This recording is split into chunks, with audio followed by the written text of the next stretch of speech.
നോമ്പും പ്രാർത്ഥനയും വഴി ഈശോയുടെ പീഡാനുഭവത്തെയും ഉദ്ധാരണത്തെയും ഹൃദയത്തോട് ചേർക്കുന്ന ഈ കാലഘട്ടത്തിൽ വിശുദ്ധ യൗസേപ്പിതാവിൻ്റെ തിരുനാൾ നാം ആഘോഷിക്കുകയാണ്. ആ തിരുനാളിൻ്റെ അനുഗ്രഹം നിറഞ്ഞ ആശംസകൾ നേരുന്നു. ദൈവത്തെ തൻ്റെ ജീവിതത്തിൽ ബഹുമാനിക്കുന്നവരെ ദൈവവും ബഹുമാനിക്കുമെന്ന സത്യം വിശുദ്ധ യൗസേപ്പിതാവിൻ്റെ ജീവിതം നമ്മെ പഠിപ്പിക്കുന്നു. വിനയത്തോടെ ദൈവഹിതമനുസരിച്ച് ദൈവപുത്രൻ്റെ വളർത്തുപിതാവായി ദൈവത്തോട് ചേർന്ന് നിന്ന വ്യക്തിയാണ് വിശുദ്ധ യൗസേപ്പിതാവ്. വിശുദ്ധ യൗസേപ്പിതാവിൻ്റെ 3 പ്രത്യേകതകൾ പറഞ്ഞാൽ, ഒന്നാമതായി അദ്ദേഹം വിനയത്തോടെ നിശബ്ദനായി ദൈവഹിതത്തെ അനുസരിച്ചു. രണ്ടാമതായി ജീവിത പ്രശ്നങ്ങളിൽ നിന്ന് ഓടിയൊളിക്കാതെ ദൈവത്തിൽ ആശ്രയിച്ച് അതിനെ നേരിട്ടു.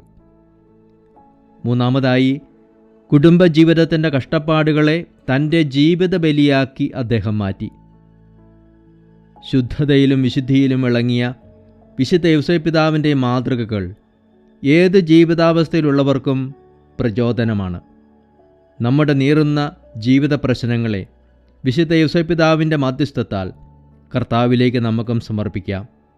ദൈവം നമ്മെ എല്ലാവരെയും സമൃദ്ധമായി അനുഗ്രഹിക്കട്ടെ.